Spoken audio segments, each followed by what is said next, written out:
Thiès man ma jiin leen fu ma tollu di leen bégal ba ngeen kontaan man bëgg naa leen ku fi topp Serigne Fallou Mbacké sa loxo ca kaw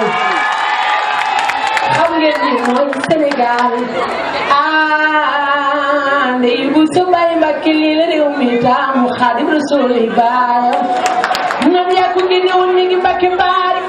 takk der yaa nga ko der nan ko nar ngay jaari ki dem ba juum day la Cheikh Naam jaami Xaadimul Mustafa moom laa day la waaw Thiès bëgg naa leen ñi ànd ak dem ba juum man de yéen laay bëggee man bëgg naa leen dama leen di woyal ba ngeen kontaan ku sopp Serigne Babacar Sy ndey ci kenn yaay ndey ci kenn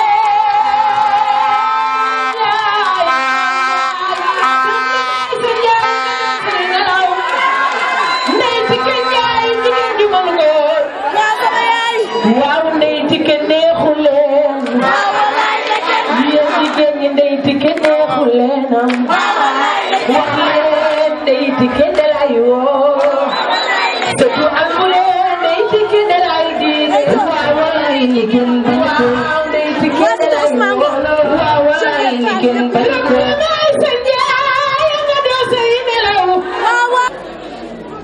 c'est le meilleur choix ñu jël la samp la ci bopp département bi ngay président des femmes may nuyu suñu coordonnateur Demba Diouf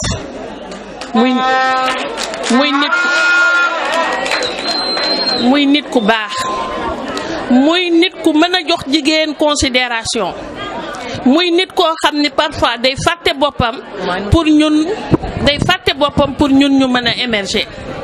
Demba Diouf amuñu fayam tey jii li ma wax maire Maty loolu laay wax ci moom Demba jàppale nañu te boolewul dara ak ay wax am na ku ko wax fii sànq nee na Demba moo mën ci dëj yi Demba moo mën ci ordonnance yi Demba moo mën ci social te du boole dara ak ay wax kon boobu Demba Diouf jërëjëf maa ngi nuyu waa Mbour yëpp di nuyu Ndey Biram di nuyu Mama Fall di leen nuyu di leen gërëm te di leen sant te xam ni kat seen tey débat bi du tey débat como lii como mënu ko ndaxte président Macky Sall wax ci bilan dafa yomb ndax président Macky Sall moo fi def lu kenn deful tey dama ko wax ci benn groupe WhatsApp man leen ñun jigéen ñi nañ leen def ni Marème Faye Sall di def happiness ba keroog ñuy dem voté di gagné ñoo jox ko Macky Sall dina nu fecc dina nu taasu dina nu fo dina nu rey te su fulla jógee tam ñu jëmbat fulla am na ku ko wax démb Adja Mbaru nee na dafa dem di proximité ci benn kër mu ne maire bi facture courant ñëw mu ne ko sa facture bi ñaata mu ne ko 8000 mu ne ko sa facture lu mu doon nekk mu ne ko ay 40000 kooku du voteel Macky Sall Macky Sall wàññi na courant bi Macky Sall wàññi na ceeb bi président Macky Sall wàññi na diwlin bi président Macky Sall wàññi gaal di dimbal jigéen ñi nag ak financement yi fi Ndey Biram wax yokk salaire yi yokk indemnité de logement yi donc xam nga lu ma wax dama ni mooy bëri go ci mbartal puus mu dem puusul mu dem donc waa Thiès teg leen ci seen loxo mu dem avant mu leen di rëcc incha allah nii lañ koy toppoo di tey débat ba élection ya ci président nag suy ñëw ngal la jigéen ñi génn leen ministre Augustin Tine wax na ko nee na département bi kat ñëw président bi mooy doon suñu organisation phare kon boog na jigéen ñëpp sañse ba rafet teel a génn ñëw teg ci suñu président après le 24 février ñu teel a jël suñuy carte dem vote ji jël ndam li teg ko ci loxo Augustin mu jox ko président Macky Sall wasalaam. jërëjëf tàcc leen bu baax a baax Diop. ñu baax lañ xëy na yàgguñu liggéey waaye daal ñu baax lañ li ci des ma jëmale ko ci l'essentiel mooy li ñu indi fii te waral jotaay bii muy président Macky Sall dafay soxla deuxième mandat boo xam ni war nañ ko kaa jox ci ndax ñaar bu ñuy rombee bilan bi nga xamante ni nii moom kenn amul loo ci sikki sàkka wala loo ci diingat wala loo ci critiquer bilan bu impressionnant bi ci des mooy ñun ay sénégalais lañ amuñu lu dul Sénégal suñu Sénégal gii nag ci loxo yiñ koy teg day doon loxo yu wóor ñun duñu nangu dem à l'aventure ñoo xam ne ay wax kese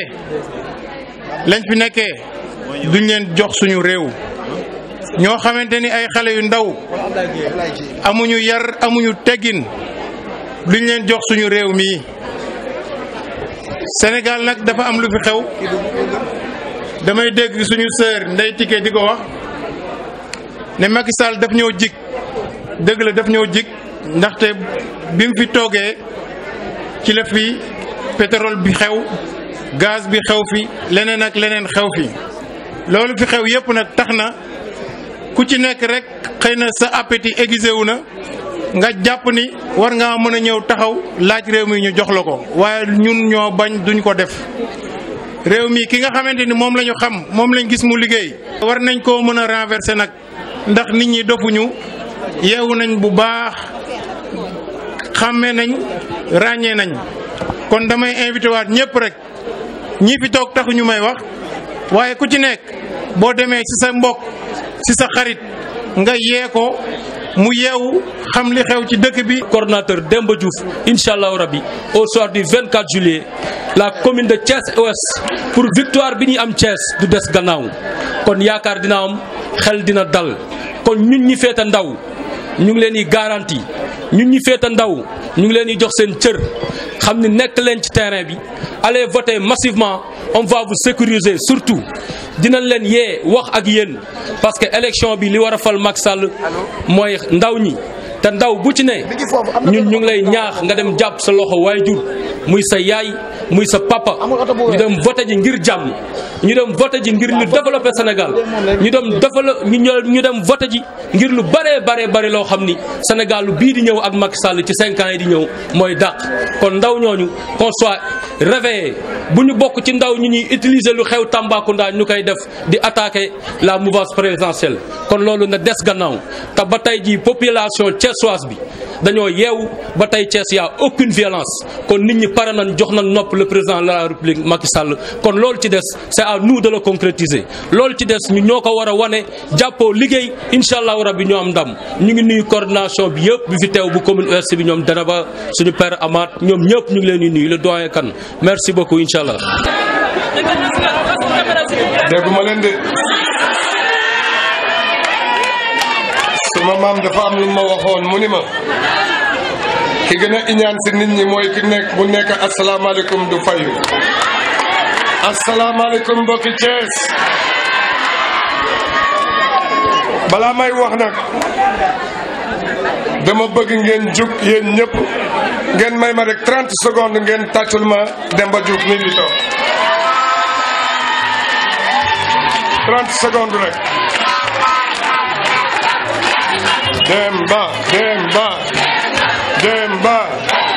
Demba DC DD merci beaucoup d'abord bu ma leen nuyoo ba pare yéen waa Thiès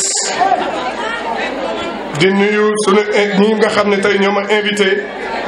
ak invité de marque yi ma fi fekk ku nekk respectueusement maa ngi lay nuyu ak cër bi ma la war a jox yëpp jox naa la ko parce que xam naa ni balaa may wax sax ci Demba damay wax tey jii su ma yàlla defee ba nga xam ne tey adduna bi yëpp xam nan ma at li ma def si jaloore ci football lépp yéen lu bëri ngeen ci yéen ñii waa Thiès yéen waa Sénégal lu bëri ngeen ci ndax surtout ku xam ville bii nga xam ne ville u Thiès la ay bañkat ñoo fi mos a dëkk ay bañkat rek ñoo fi mos a dëkk sama nijaay fii la nekkoon ci kaw Jemi am naa fi ay mbokk te xam naa ne tey jii ni ma waa Ndar bëggee waa Louga bëggee ma fa samay ñaari waajur jóge foofu muy Ndar ak Louga noonu ni ka raw la ma waa Thiès bëggee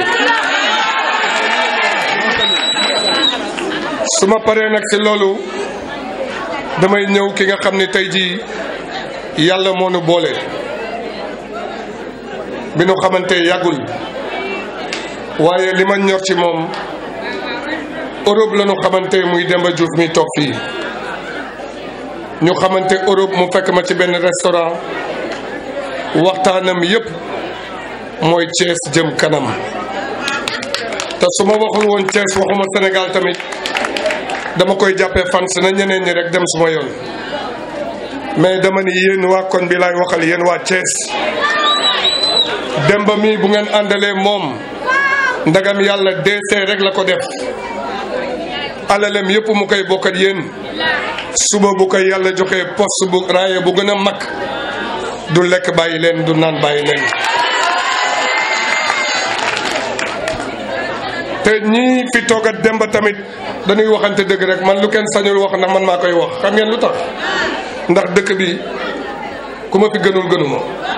Sénégal day metti rek mais ku ma fi gënul gënuma te buñ demee ci liggéey ma ne ko foo toj bu ma laajee foo toj ma wax ko ma ne looloo tax tey ji yéen li ngeen di tàcc yëpp lu tax ngeen bëgg El Hadj Diouf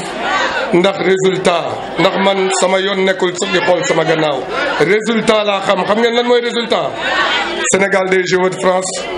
man maay nekk homme du match par force kenn mënu si dara Sénégal day jouer El Hadj Diouf day métti day naqadi damay dugal ndax tey jii yàlla ak yoon tabaat seen Tuubaa ñoo ma ko may kenn mënu ci dara bu may dellu ci si résultat nag dama ni dembaat sama waajur yu baax yi toog fi ak suma xarit yi dañu am obligation de résultat te ku wax tey jii te dëgg rek a tax dañu jëm si élection présidentielle te élection présidentielle yi ñu jëm Demba tamit dafay natt boppam ndax dafa am ko nga xam ne tey jii Demba dafa am mbër dafa am ko mu ngemb ñii fi toog dañu am mbër dañu am ko mu ngemb man El Hadj Diouf waruma sax far mais su may forcé parce que Macky Sall moom mooy candidat bi nga xam ne tey jii moo mën a stabiliser Sénégal ñu bañ ko ñu bëgg ko mooy candidat espoir mooy candidat bu nga xam ni tey jii stabilité Sénégal ci loxoom la nekk waxuma sax lim fi liggéey ndax tey jii ku xelam neexul rek moom mooy wax lan la fi président jox bu ma daan jël oto di ñëw fii Thiès di seet si sama nijaay yi 1 heure de temps laa daan def léegi 25 minutes la ñu def pour agsi loolu rek jar na wax te di leen wax ni Demba mi ak ñun ñii fi toog ñëpp Macky Sall dañ daan wax ni Thiès ville rebelle la ville lii la ville laa la mais tey jii ku gis lii xam ni gis wedd bokk ci ndax tey jii Macky Sall man wóor na ma yéen ñii bu ngeen jugee Demba résultat bi mu soxla ak ñii fi nekk mën ngeen leen ko jox dama bëgg le 24 ngeen jëli seen ay carte di wax ni ma wax waa Ndar laa leen di wax moo di nit day àndal ku nga xam ne moo ko mën a fajal soxlaam ku la mënul fajal soxla sama doom bu jigéen ba nekk sa kër ga sax suba ku koy ñëw di ñaan ci xale bu góor bu ñëw bu naan nee ma dama ko bëgg man ko bëgguma nga bëgg ko dama bëgg nga amal ko njëriñ ndax góor day am njëriñ góor day faj bu mu gàcca kon nag maa ngi leen yéen ñii waa Thiès yéen ñii fi nekk ak ñi nga xam ne tamit bëggoon nañu ñëw te ñëwuñu te dañ leen koy jottali dama bëgg le 24 président Macky Sall gagné fii ci Thiès au moins à 80 voire à 90% parce que xoola impossible amul ndax ba nuy joueur France dañ doon wax nii bu leen France jàppee de tey mu rey leen mais l'impossible n'existe pas man doomu baadoola la dama koy wax ci kaw sama maam da doon jaay gerte caaf di jaay jën wante mar naan mosuma taxa naan petit te su ma amul woon jom am fulaat fayda bu ma bëggoon du ma ko am looloo tax ma leen di wax fii nag bu ngeen génnee lu nekk daa ngeen ko dégg mais ki ngeen àndal ku jar àndal la Macky Sall mi ngeen di votel nar ko joxaat nguur gi dès le premier tour le 24 ku jar àndal la man xam naa si dara ndax damay tukki damay dem damay dellu tey jii ku xool sunu aéroport bi dang ñuy iñaane ku xool sunu autoroute yi dang ñuy iñaane ku xool sunu université bi sunu université xale yi fay génne dang ñuy iñaane ku xool PUDC PUMA Macky Sall at li mu def yëpp dang ñuy iñaane donc comme li mu leen waxoon sànq dama ciy dellu si balaa may finir moo di nit buy àndal dafay àndal ku ko amal njëriñ te Demba mii amal na leen njëriñ lu nekk nag mën nañ ko luye muy chaise muy lépp mais Demba yow it dénk naa la ñii dama bëgg nga jàppal ma leen bu baax nga nekk seen soxla yi incha allah ñu jàppale la nga fal Macky Sall dès le premier tour Sénégal jëm kanam dëkk bi neex xale yi tuuti yi ngeen gëm seen bopp ndax ku gëmul sa bopp doo mel ne El Hadj Diouf doo mel ne Macky Sall te fi may terminer rek lu tax ma àndat Macky Sall mooy li ma xam la xam mosul dem ci école privée mosuma dem ci école privée feuille yi ñu xamoon mooy feuille yu ñaari lignes yi mosuñu am ku ñu yóbbu ñu école tey jii nu ñuy defal suñu doom yi am suñu auto privé bu ñuy yóbbu comme ni ñu koy defal suñu doom yi kon yéen candidat bi ngeen àndal moo jar àndal je vous fais confiance vive le Sénégal vive l'Afrique vive Thiès merci beaucoup. mag xale ak ndaw ndax comme temps bi dafa xat depuis 16 heures ñun waa Mbour 1 génn nañu toog di xaar Demba mais lii la yàlla dogal Demba Diouf nee na sant na leen gërëm na leen waa Mbour 1 gis na seen taxawaay rafet na Demba suñuy wax ay jaar-jaaram ak mbaax-mbaaxam ci Mbour 1 duñu fi la ñuy fanaan li may wax nag j'ai 64 ans yàlla rek moo tax may wax Demba mi ngi ci inscription xale yi di leen fayal ñuy jàng fii au niveau du Mbour 1 Demba mi ngi ci jumaa bi Demba mi ngi ci poste de santé yi jël en charge nag ndox mi ndax nag dañ ñoo coupé woon à 120 000 ba mu ko déggee ci info daf maa woo ne ma sàggan ngeen ndax man Mbour 1 laa dëkk sama yaay dafay faju sama jigéen dafay faju kon nag nañu résoudre ndox mi mu fay ndox mi jël nag ndox mi en charge di ko fay jusqu'à présent Demba da koy fay li ko war nag ci Mbour 1 macha allah Demba mi ngi koy def monsieur El Hadj Diouf sama doom Demba laay dëggal li nga wax ku ko jàpp jar naa jàpp ku ko jàpp jarul la jàpp di remercier nag Ajaratu Tike Njaay jigéenu Demba Diouf macha allah Babacar Pascal Ndior tamit tuxu si ci koñ bi rek ñëw uuf ci Demba Diouf de passage ñu ngi nuyu Adja Marème Diop Sila Fama Aydara Ndamal Diom Paul Set ak Ablaye Dieye ak tonton Lamine ak suñu papa Mamour Mbaye di la wax ne Ajaratu Tike Njaay ñi ngi sa ginnaaw macha allah koo bëgg mu bëgg la ndax dag ñoo bëgg ñu def la fii ci suñu xol bi macha allah yow Ajaratu Tike Njaay ñi ngi gërëm tam waa cité Ousmane Ngom gis nañu seen teewaay yow Ajaratu Tike Njaay kuy wax ci yow fi lay fanaan notre leader monsieur Demba Diouf le professeur technique à la polytechnique de Thiès yow ba nga dalee teral waa Mbour un professeur nga woon Bambey jóge fa nekk nag école polytechnique de Thiès ñëw mérito sa ndombay tànk boobu ñëw ne Mbour 1 dama bëgg ngeen jàpp Adja Ndeye Tike Ndiaye monsieur Babacar Pascal Ndion docteur Ndiaye le gynécologue des femmes kon yow Demba Diouf gàcce ngaalaama Ajaratu Tike Ndiaye gàcce ngaalaama yow Demba Diouf Mbour 1 zéro faute di nuyu de passage Adja Seynabou Mbeng Marème Kassé maa ngi nuyu ñëpp macha allah yal na leen yàlla lafal cat ba le 24 février ñu ne Ajaratu Tike Ndiaye monsieur Babacar Pascal Ndion Demba Diouf jël nañu ndam li ci suñu école bi yal na ko yàlla def ci barke Sëriñ Babacar Si yow doo ci ñaaw Diouf Adja Tike Ndiaye merci beaucoup et monsieur Babacar Pascal Ndion di am contentement di ñëw fekke daje bi mais damay sant di nuyu di remercier ñi nga xamante ni ñoo nekk comité électoral commune est commune ouest jiital ci le coordonnateur sama xarit sama mag le directeur de cabinet Demba Diouf kooku man awma lu ma koy wax ndax nit ku baax mënul weesu yaa baax donc Demba yow li nga mérité ëpp na lii ndax nit koo xamante ni sa qualité bi ñu mën a wax ci yow mooy humilité nit ku humble nit ku disponible mais aussi nit ku yaatu ki nga xamante ni li ko ñor rek mooy boole ñëpp nekk benn donc Demba vraiment merci beaucoup merci encore de me faire part de cet événement si important mais aussi di nuyu sama sœur kooku sama xaritu xol la di sama sœur de DG de l'ANAM Adja Ndeye Diké kooku man fu ma ko fekk rek sama xol day sedd parce que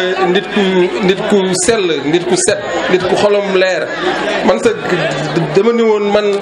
lan moo tax mënuma woon bokk commune ouest ndax comité électoral bii nii ay sages rek a fi nekk ay nit ñu baax rek a fi nekk ndaxte lii nii liggéey bu am solo ñun de commune est lañ nekk wante amaguñu jotaay yu mel nii donc tey nag lii je pense que chance la ñu am ay nit ñoo xamante ni parce que ñi mën a ànd rek la yàlla di boole donc tey yàlla boole na fi ay nit ñu baax sunu yaay Adja Mariam Diop Sylla ñu ngi koy nuyu gis nañ taxawaayam gis nañ engagement mais aussi gis nañ ni mu ñuy jàppale di nuyu ñi nga xamante ni ñoo nekk ci comité électoral zone ouest ñëpp di nuyu sunu yaay Mati Ndiaye moom it sunu yaay la sunu lépp la ñuy accompagner di nuyu sunu papa Mbaye gis nañ seen taxawaay mais aussi bu ñëwee ba fii dañuy nuyu sunu collègue de mouvement di Babacar Pascal John di nit koo xamante ni kenn la ci man mais aussi kenn la ci Thiès bëgg président Macky Sall parce que tey bu ñuy wax mouvement bi njëkk fii Thiès kenn mënu ko lim te doo tudd Babacar Pascal John dooleel Macky di koo xamante ni li ko ñor rek mooy yokkal président Macky Sall donc vraiment maa ngi leen di nuyu mais aussi di nuyu sunu international bi ñëw fii sunu gan gu mag gi ñëw fii di El Hadj Diouf ñu ngi koy remercier di ko nuyu di ko jox wàcc waayam xam ne tey El Hadj vraiment ñëw nga répondre à l'appel de ton frère Demba li nga wax ci Demba nag ñun ñoo la ko mën a témoigner ndax nit comme ni ma ko waxee baax mënul weesu yaa baax mais Demba Diouf qualité boo wax ci moom ñun gis nañ lu ko ëpp parce que nit koo xamante ni li ko ñor mooy yaatal mais aussi li ko ñor mooy ndaw ñi parce que dafa am yéene bu mu am ci ndaw ñi moo tax yaatal na leen ñun ñi ay ndaw leen bi ñu ñëwee yàggul mais vraiment yaatal nañ ñu ci terrain bi ba tey ñu mën a taxaw fi ñu taxawee mais di wax rek les femmes de du comité électoral ouest kontaan nañ ci yéen gis nañ seen engagement ak seen détermination derrière sunu sœur Ndeye Tické keroog la fois passée vous avez fait une forte mobilisation les femmes du département les femmes de la commune ñëw taxawu ko ci événement boobu mu woote li mooy wane rek engagement bi ngeen am derrière le président Macky Sall ñi mu fi teg di ay nit ñu baax di ay nit ñu sell di ay nit ñu yëw ñu leen ñor rek mooy askan wi parce que ñii nii daan nañ def seen alal te defuñu politique donc tey man ñii samay référence lañ donc man si ñii laa tax ma ni kat man maa ngi si sama ruq di def social di def politique développement mais am na suñuy mag yu fi nekk donc ñooñu ay référence lañ ñoo tax ma ñemee def politique parce que tey beneen politique moo fi am politique politicienne amatu fi politique dëggu moo fi am politique de vérité moo fi am politique boo xamante ni politique de l'endurance la te kooku yëpp dañ ko am ci suñu candidat le président Macky Sall c'est le candidat de la vérité c'est le candidat sérieux c'est le candidat qui opte pour l'émergence de son pays c'est le candidat qui opte pour le devenir de sa jeunesse donc je pense que kooku candidat boo xamante ni tey il mérite un deuxième mandat te ce mandat là maa ngi wax yéen ndaw ñi surtout ce mandat là repose sur nos épaules maa ngi leen di wax bu leen kenn jaxase seen xel ne répondez pas à la provocation ne répondez pas à la spéculation bu leen kenn jaxase li leen war rek mooy taxaw xam ne tey Thiès a changé de visage Thiès a choisi la rupture Thiès a choisi l'endurance, mais aussi Thiès a choisi la vérité. Et la vérité, c'est le président Macky Sall. Donc, tay maa ngi leen di ñaan yéen ndaw ñi suñu avenir président Macky Sall moo ko yor. Parce que tey horizon 2035, le plan Sénégal émergent, c'est pour nous la jeunesse. C'est nous qui devrait en approprier. Parce que c'est un président qui a une vision. Sa vision, il a une puissance, ce président. Man, soumay wax ci mom, donc dama xam ni kii dafa yéene Sénégal yéene askan wi. Donc tey maa ngi ñaan ndaw ñi ngeen dem voter utile. dama koy wax nañu vote bu am njariñ parce que réalisation yi mu fi def ñëpp gis nañ ko mais aussi dafa teg ay perspectives yoo xamante ni il a dessiné l'écran du futur et l'écran du futur c'est l'émergence du pays avec une jeunesse saine, avec une jeunesse qui ne se rebelle pas. Thiès n'est pas une ville rebelle, ce sont des jeunes engagés, dynamiques, yu propre yoo xamante ni gëm nañ seen bopp parce que jeune boo fi gis lu ko ñor mooy nañu am liggéey dimbali suñuy waajur te loolu tey je pense que ni la donne a changé. Donc maa ngi leen di ñaax jigéen ñi nag yéen kenn mënu leen continuer leen sur loolu gën a sensibiliser nit ñi def ay porte à porte affaire yi ñu ngi doog a boucler 8 jours de campagne li si des moo ëpp. Donc tey je pense que ni seen leader yi teg nañ leen si yoon ba pare jox nañ leen ay orientation donc jëfe leen orientation yooyu ba le soir du 24 février ñu mën a jox le président Macky Sall ndam au premier tour. maa ngi leen sant bu baax di leen gërëm merci beaucoup. Ajaratu Ndeye Tické maa ngi lay nuyu bi nga ñu dalalee tey sa koñ di jéggalu ci guddeewaay bi parce que ba 5 heures maa ngi woon Thiès 5 heures laa fi jóge dellu Dakar moo tax ma xaw a guddee sama rakk ju xamadi ji moo ma xawoon a guddeel di nuyu kilifa yi fi nekk yëpp ku ci nekk sa tur ak sa sant di nuyu Adja Marème Diop Sila mi nga xam ni moo jiite jigéen ñi ci commune ouest di leen féliciter lool di am sama mbégte bi ma teewee ci seen biir fàttewuma sama rakk nag Ablaye Dieye mon petit frère de cœur Ablaye moom bu ñu wax suñu diggante maag moom xam naa ni teere bi dina jeex mais na xam rek ni sama rakk la te rëkkuma yàlla nag mooy boole ay nit yàlla nañu yàlla musal ci saytaane di nuyu sama rakk El Hadj Diouf di ko remercier ci déplacement bi mu def di remercier kilifa yi nga xam ne ñoom laa fi fekk muy kilifa yu góor yi tàmbale ci sama doyen Mamour sama doyen Morña grand Amath Camara maanaam ñëpp yéen jigéenu Mbour nag jigéenu Mbour ak jigéenu commune ouest mention spéciale seen mobilisation rafet na te li ci gën a intéressant mooy nii jigéen ñi nga xam ni ñooy incarner en tout cas les femmes de l'ouest et du département toogee muy nii Adja Marème Diop ci laa toogee ak sama sœur Ndeye Tické Ndeye Tické dañ ma ni woon naa mujjee wax mais man dama jóg ci xew bi rek xew bi sa xew la te xew jigéen la ginnaaw nag yàlla dafa def nga coordonné département bi ma laaj Marème mu ne wax na su la dalalee yow nga nekk ci sa koñ war nga mën a tëj may wax rek ni lii mooy àdduna kii sama jigéen la ci koñ bi la dëkk bu ñu kenn boole waaw dama koy wax ci kaw nag bu ñu kenn utal noon amuñu jot boobu taluñu ko xëccoowuñu dara dañuy liggéey rek ndax Macky Sall di seet nan lañuy optimiser loolu tubaab tuddee optimiser mooy fexe ba dara ju des ku ci nekk dugg ci ruq liggéey yóbbul Macky Sall ma bëgg nag ku ci mënul ñëw soo amee sa wax ak looy nettali dencal ma ko parce que loolu taxuñu jóg dama bëgg nag ñu xam ni fii problème amu fi ca du fi musa am ñun ñëpp dañuy ànd di liggéey pour Macky Sall te ñëpp xam nañ ni wërsëgu Macky Sall ku ne xaj nga ci sentu weer nag jërul buuxante te loolu ñun xam nañ donc fii benn problème amu fi loolu moo yokkoon a tax ma ñëw mais su ma kani woon président ca tëj war na ko mun a def sans pour autant que ma ñëw mais c'était très important que je vienne pour livrer message boobu nit ñi déggandoo ko te jàppee ko noonu voilà ba loolu weesoo madame Diop maa ngi lay féliciter bu baax a baax a baax di la féliciter ci ni nga bootee xale yi di ñaan lépp loo xam ne da ngeen koy ut ci politique bi yàlla defal leen ko muy ndam parce que Macky Sall lu bari lay xaar ci ñun les attentes comme ni ko tubaab di waxee sont très importantes am ngeen nag candidat boo xam ni candidat bu neex a jaay la parce que Macky Sall kat lim ñu defal bari na te waruñoo gën a gore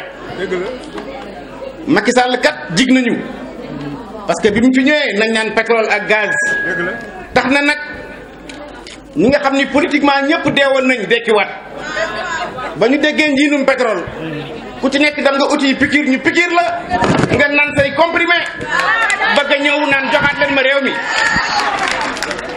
li may wax ci mbooloo mi rek bala maa xuus ci loolu mooy ñun dañuy tey débat de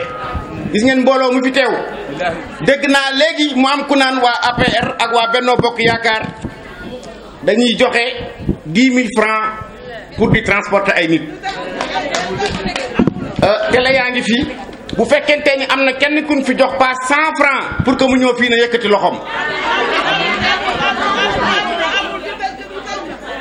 am réew nag kenn du ko yor ci sos kenn du ko laaj ci sos affaire réew du affaire caaxaan am réew kenn du ko jox apprenti ñii wut nag am na ñun ci ñamoon xam nañ lañ man ak lañ mënul defe naa ni ñooñu ñëpp a leen xam ñenn ñi ay apprenti sorcier nañ kenn du yor réew wala kenn du laaj réew ci en kenn du laaj réew ci jëppi nit wala mere nit wala fayantoo Sénégal musul toll fii ci élection te neewuñu place de l'Obélisque nit faatu na fa wala gaañ nañ fa nit heure bii 2012 fukki nit ak ñeent faat nañ leen ci problème élection boobu ba léegi Sénégal a ngi ci jàmm ñu ngi yore suñu réew di def suñu campagne ku bëgg campagne ku bëgg a doxi jàmm ni ñooy ca loolu bu ngeen xoolee ñi nga xam ne ñoo ñu wër ak yenn réew yi loolu amu fa waxuma nag 9 milliards yi nga xam ne Macky Sall daf ko injecté fii ci assainissement bi ñu naan déet mu jëlaat 3,5 milliards def ko ci lépp loo xam ne maanaam mi ngi jëm ci PUDC bi tali yaa ngi nii ndox mi waxaale wu ma ko Mbour 3 Mbour 4 ñëpp a xam ni dañ doon mëbët problème mu ndox forage baa ngi nii lu ne fàng nag kenn du ko jeex SNTS kii dafa tëjoon y a même pas un mois Ibrahima ma Kodou Fall woowoon nañu fële te ki ko tëjoon mi ngi fii Thiès di fëgg dënd naan joxaat leen ma réew mi kon nag Macky Sall loolu ñu naan dañoo teg ñaari kaas benn bi ñu teg ci lem benn bi ñu teg ci kaani kaas bi ñu teg lem boo ci cappee sa baaraam ñam ñun la ñamaatal boo jëlee bu kaani bi naan ko lu la dal yaa ko teg sa bopp mani kaasu kaani moo fi nekk ak kaasub lem Macky Sall nag mooy kaasub lem kon nag maa ngi ñaan su le 24 jotee ngeen voteel Sénégal mooy voteel seeni doom mooy voteel ëllëg te bañ a dugg ci ay aventure parce que li fi Macky Sall def tey buñ ko listé woon defe naa ni tey débat bi fi nañuy fanaan lu ne fàng nag kenn du ko jeex moo tax saa yoo ni bilan rek ñu mer kenn amu ci bilan kenn amu ci programme donc su fekkente ni da ngay joŋante te yow amuloo benn programme bu leer sànq rek maa ngi dégg sama rakk Abdou Mbow ni ñi ngi woowaa réew mi ñi nga xam ne ñooy kàngam yi ñu ñëw fii ñu joŋante ku ci nekk wax sa programme bi nga am ñun ñu defal suñu programme ñu ngi leen di déglu nag parce que débat boobu ñun pare nañ pour dem ci donc ñun on est très à l'aise bu fekkente ni dafay défendre suñu bilan may waxaat rek ni yéen waa Thiès li Macky Sall di xaar ci ñun dafa bëri parce que bañ ko fi def premier tour ñun 5% lañ amoon te terewul Macky Sall bi mu faloo jox ñu ay ministre jox ñu ay directeur général jox ñu ay yeneen poste donc waruñu mën a gën a gore te ñi ko faloon ci Sénégal ñun ñoo ci gënoon a tuutile tey nag bu ñu des gannaaw waaye nañu fexe ba bu fi ñëwaatee defal Thiès suñ ko xoolee duñu rus te pour loolu il faut que yéen jigéen ñi ngeen takku dugg ci kër yi wax ak nit ñi wax seen programme candidat génn ko nit ñi xam ko ngeen jaay ko ba su fekkente ni le 24 jot na ci ngoon fu waay yooxoo ñun ñu mën a yëkkati suñu loxo ñu gañe nañ may daane rek di présenter samay condoléances maanaam di jaal waa koñ bi ñi fi faatu mais aussi surtout ñi nga xam ni dañoo faatu ci mbirum déplacement wu campagne bi am na ci ñeenti gendarme yoo xam ni dañoo faatu am ñeneen ñoo xam ni faat nañ ci seen bakkan ci campagne bi ah ginnaaw ñun jàmm kese nañ bëgg te jàmm nañu ñaan te bu ñu saloon sénégalais yépp am jàmm ñuy ñaan yàlla ku ci nekk suivant sa religion mu teeru la ci àjjana vraiment seeni mbokk ñu ngi leen di jaal bu baax di ñaan yàlla may leen xol muñ maa ngi leen di gërëm di leen sant merci beaucoup.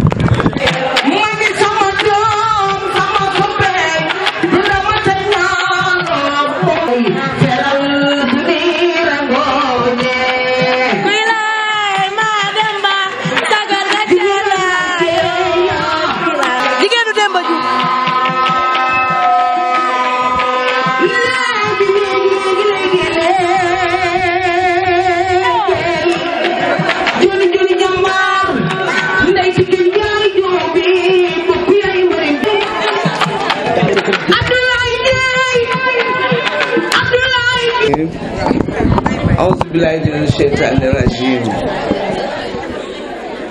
maa ngi sant bu baax sama borom bi mu ñu mayee jataay bi waaye nag damay ziar di nuyu suñu yaay ju baax ji seen a nekk ci biir nga xam ne lépp moo ko waral ndax lii ci ñaan bu nangu la bokk bi loolu passé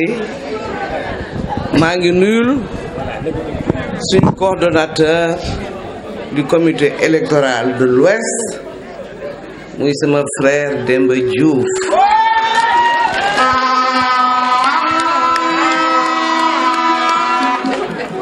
di ko nuyu bu baax bi ma nekk ne dama am beneen programme la may dem def na duma dem te ñëwul ma nangul ko ndax li tax li mu wax kon Demba merci beaucoup dégg naa sa wax bu baax te li nga wax moom laa wax kon naka nit ñi jàppee noonu sotti si ak def ci la te ñoo bokk ki tax ñuy root walla ki tax ñuy góob ñu war a góob ki tax ñuy liggéey bokk koñ bi muy cité Ousmane Ngom samay rakk doon ànd ak ay rakkam di ñëw fii ñuy ñëw fële ca kër ga ñu ñëw bokk li ñuy def nag jàppoo ci di liggéey kon li nga wax loolu rek laa wax waxuma leneen may jël nag parce que tey nag bés bi dafa ala daw me nuyoo bi xam naa ne duma gis ñëpp parce que guddi na waaye dana am ñoo xam ne daañ ci daa leen ci seppi muy d'abord sama frère Abdoulaye Dieye ndax Abdoulaye nag li mu wax rek noonu la tu es mon frère et su ma ne la sama frère nga noonu nga jëfee noonu nga defee noonu ngay waxee doylu ma bëggal ma sa bopp kon nag maa la bëgg maa la raw mënu koo fay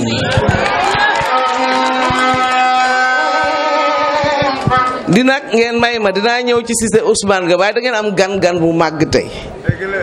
muy l'international El Hadj Diouf mu wax fii wax yu rafet wax yoo xam ne ku ko dégg xam ne c'est un homme engagé un homme de résultat nekk suñuy fierté ñun ñëpp kon Demba ñi ngi lay remercier ci big ñu ko indilee fii ndax El Hadj nag njataay bu mu toog daf koy dooleel kon tey dooleel nga ñu ici merci beaucoup gis nañ aussi sa ñàkk bañ a am féete da nga am féete rafal ko ñu wane na c'est le président de la République l'actuel moom nga choisir ku amul fit lool doo def lool ci milieu bi nga nekk ku gëmul sa bopp doo def loolu ku engagé wul doo def loolu kon merci bi ci des mooy nuyu kilifa yeneen yi fi nekk gis naa suñu sage yi ku mel ne doyen Amath Camara Cheikh Kane Pape Mamour Mbaye mi ngi nii toog ma soog a ñëw nag am na sax les jeunes waaye da ngeen may ma jëm ci jigéen ñi ak ku ma tuddul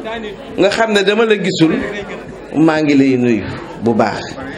waaye nag dafa am sama rakk lu mu wax léegi ne sama rakk la waaw sama rakk la ca démb ja du tey kon nag les vicissitudes de la vie du yàq loolu li mu wax je peux même dire que c'est un membre de notre famille muy Adja Marème Diop Sylla di coordonnatrice de la commission femmes bu ouest nga xam ne maa ko jox lenge waaw kon sama rakk la mi ngi nii taxaw sama wet moom it rek li ñu wax ci Demba wax rek loolu laa waxaat ci moom sama mag a ngi nii toog sama place sama ndeyjoor may nuyu nag aussi mooy Mamati Ndiaye waaye maa ngi nuyu Ndey Biram Diouf may ñaan ngeen tàcc ko bu baax voilà di wax ne ba mu ma wooyee ne ma demal naa bés bii fekk may organiser démb loolu ma ne ko su neexee yàlla lu ma doon def dinaa ko bàyyi dinaa ñëw bokk bés bi ak yow bokk ko ak Demba ak képp koo xam ne que ne yéene nga ñu jàmm waaye bi loolu passé dama fekk aussi sama jëkkër Khady Diouf daaxa mu li muy wax ci mbokk ak sama kër goro fi nga xam ne foofu lay sëy lépp di dëgg ndax Cheikh Diop ndongo rek la woon ak Gallo Diouf dee doo nga leen tàggale mu am fa ñetti turandoo kon bokk googu dëgg la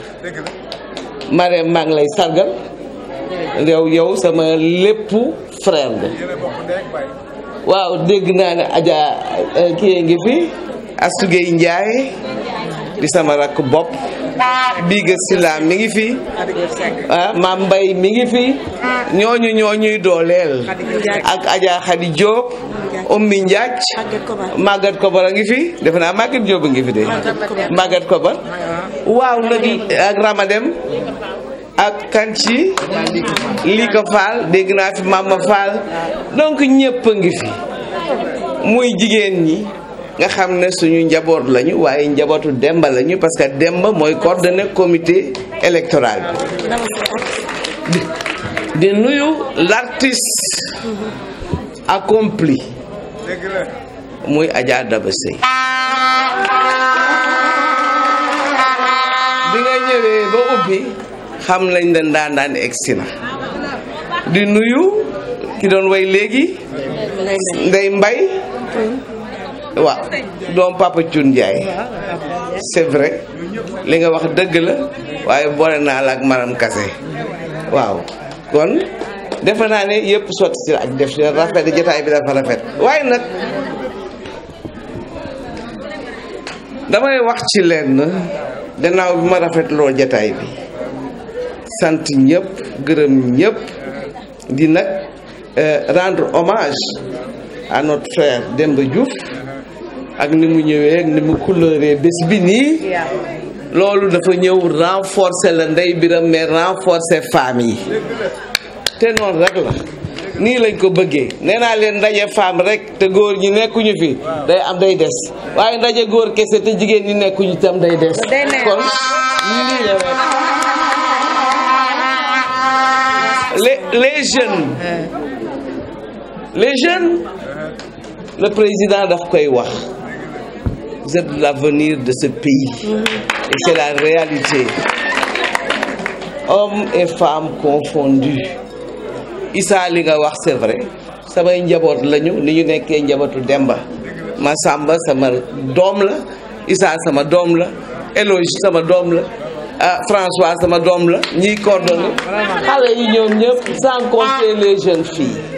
te loolu mooy suñu rôle nekk yaay waaye ne nga nekk papa noonu rek lay demee mënul demee neneen léegi nag dañuy jëm ci bi ñu defee civilité yi ba pare dañuy jëm ci nag li nga xam ne moom moo ñu fi tax a ñëw muy lan muy waajal li nga xam ne moo jara waajal te ñu war ko fekke di ko tal ngeen ñaanal ñu ko war ko ñaan mooy nag réélire suñu président de la République l'actuel président de la République bi ñëpp di tiitaroo ñun dañ koy tiitaroo muy suñu mentor di suñu modèle waaye nag dama leen di wax rek nit ki lu ko yomb wala dem day des ci moom parce que président boo xam ne ñëpp ñu ko envier du moins en Afrique ñëpp ñu ko envier président bi nga xam ne en 7 ans il a fait plus que ses 3 prédécesseurs, plus que ce qu'ils ont fait pendant 50 ans. Et ça, je peux citer, sans risque de me tromper, que le président de l'ancien président Abdou Diouf moo ko wax parce que nag moom dafa ñàkk kañaan nag dafa ñàkk kañaan moo ko wax mu circuler ci réseaux sociaux yi te li mu wax it dëgg la parce que li Sénégalais yi doon rêvé mooy Sénégal nekk benn moom le président l'actuel président moo ko réalisé mooy le pont de Farafenni te loolu mu amee ko rek ci li Dembale wax léegi jàmm ak salaam lu la jàmm mayul leneen du la ko may taxaw fuy de wax ne pourquoi investisseurs yi choisir le Sénégal parce que le Sénégal c'est un état de droit d'abord. C'est un état où il y a la paix. C'est un état où nous avons de la sécurité. ñett yooyu bu dajee nit ñi dañuy sawar a ñëw investir parce que xam nañ ne li ñuy investir dañ koy dana jur te seen xaalis du yàqu. koo wax man damay jaaxal sax yenn saa yi quand je vais à l'extérieur ku fi def benn bés sax bu xamee ne sénégalais la day daw ñëw ci yow ndax li ñu yàlla may mais nag soo ma waxee yow yaay kan dangay seet fa ma jóge waaye dangay seet aussi kan moo ma jiite njiit dafay mat njiit te macha allah Macky Sall mat na njiit. Aujourd'hui on est en terrain politique, je dis camarade Macky Sall dafa di un patriote duma sonn di ko wax nit ku bëgg réewam mais nit ku yaru nit ku am cofeel ci nit ku am considération parce que kenn gënul kenn waaye koo considéré mu considéré koo respecté mu respecté la boo defee loolu li mu def mën na tourner nag ne man damay laaj dara parce que nag lebal naa leen gis nga considération ak respect koo ko lebal bu la neexee nga laaj ko lu ko neex te loolu mooy ay attributs yu gën a gën ci attributs bi mu jógee ci loolu dama leen wax patriote la ku bëgg réewam la waaye ku yërëm njabootam moo tax boo xoolee ci këru PSE waxuma la transformation structurelle de l'économie mais il y a la dimension sociale dafa ci def nu ñuy tabaxee nit mooy axe 2 muy le capital humain mu ñëwati ne man damay bonne gouvernance 3e axe indi ministère bu bonne gouvernance ñëw teg ko di veiller ku bëggul réewam du def loolu bi mu déroulé ba egsi fii ku ne xam nga ne PSE réalité la du ma revenir ci bilan bi yépp muy achever première phase bi def évaluation enclencher deuxième phase muy 2035 horizon 2035 te xam na ne 2035 dana fekk mu def deuxième mandat mais c'est ça l'État c'est une continuité waaye da nga war a am politique bu nit ñi di jaar ba pare egg ba mën a am egg fi ñu bëgg a egg muy émergence de notre pays bi ñuy am indépendance ñu nag Corée ñoo yemoon mais léegi dañuy jàng ci Corée kon président loolu la gis ma ne ko loolu la gis ne nag dama bëgg sama dëkk mu mel ne Corée dama bëgg sama dëkk mu mel ne France dama bëgg sama dëkk mu mel ne Chine dama bëgg sama dëkk mu mel ne États-Unis oui moi je veux ak keneen ku ma bëgg ak keneen ku ma xam un président qui rêve mais rêve du nekk utopie day nekk réalité et faire de la réalité c'est quoi? C'est faire de l'action. Il est en train d'acter li ci des mën naa leen wax ne que ne Demba wax na ko léegi mooy booy wut président aussi da ngay wut ku am vision mais da ngay wut président bu am wërsëg macha allah macha allah macha allah le président nag lu mu fekkoon benn def na ko junni ba pare pétrole bi xëy na pétrole amoon na fi waaye kenn ñemewu ko woon exploité mu ñëw il a foncé ci loolu mu foncé man damay wax ne mooy candidat bi nga xam ne mooy candidat de l'espoir, candidat de l'espérance, mais le candidat qui fait rêver les Sénégalais, le candidat bi nga xam ne que ne mën na tax ñu ñeme parce que lii muy indi dañ koy injecté waat ci économie bi pour le développement économique mais aussi social de notre pays. muy nit ku xarañ loolu nag xelam màcc ci lu dem noonu ci lu dem ci pétrole mu wan ñu ci li mu ñu ci wan waaye li ci gën a neex mooy dëkk yu bare bu ñu amee pétrole dañ koy nëbbu wala nañ koy gérer dafay nekk gestion bu nëbbu moom nag mu créer cadre de concertation bu nga xam ne pour ñëpp la cadre de concertation boobu pour ñu saytu naka la ñuy defee pétrole bi ñu wax mu indi cadre juridique bu ñuy permettre ñu exploiter ko su may wax ci président Macky Sall damay wax ak xër waaye damay wax toujours ne mën nañu wax suba ba ngoon duñu fi jóge coo yi yenn la rek ci ay réalisation ak yi mu projeté wu may wax jigéen ñi li ma leen waxoon démb rek mooy il faut ngeen xam ne le pouvoir électoral yéen ak jeunes yi yéen a ko amee te ma bëgg fii ci commune ouest ngeen def encore la différence. C'est quoi mooy gap bi fi am te maa ngi wax ak sama sœur Marème Sila Marème Diop que jigéenu ouest bi na ngeen takk nekk benn say ba li ci waxuma la club de Thiers Adowa mais tous les centres de la commune ouest et c'est dans nos cordes mën ngeen lu raw loolu ma leen di ñaan concentration bi nekk ci loolu nag pour ngeen mën ko def nan ngeen di def mooy brochure yi ñu leen di jox wax nañ leen les réalisations au niveau de la région de Thiès, du département de Thiès, de la commune de Thiès ou des communes jox nañ leen loolu dañu leen di dugg ci kër yi ni ko Demba waxee léegi ku ne nag waxuma la ngeen yam rek ci sensibiliser nit ñi waaye dafa am yu des mooy carte yu bari dañu nekk préfecture te carte yi da ngeen ko war a jëli ku am na ñoo xam ne dañ ko tayale jëli ku ngeen inscrire woon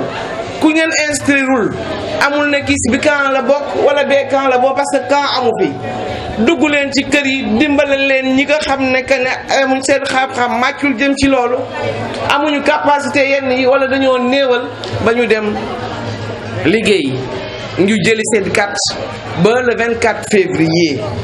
wax nañ ko léegi président nag daf ñu lebal ñu mën ko xool les yeux dans les yeux en disant oui, nous avons triomphé et que notre candidat a triomphé. C'est ça le challenge. Bon, je terminer, damay jox nak mention spéciale aux habitants de Mbour 1. Di jox mention spéciale aux habitants de la cité Ousmane Ngom. Waye Soba ngi fi, Mbour 2 ngi fi, Mbour 3 ngi fi, Mbour 4 ngi fi. Ak ñi fi ñëw ñëpp grand standing ñi ngi fi di gërëm ñëpp di sant ñëpp di wax ne yàlla nañu yàlla may ndam suñu mbër bi nga xam ne mooy le mbër de l'espoir de l'espérance qui a un bilan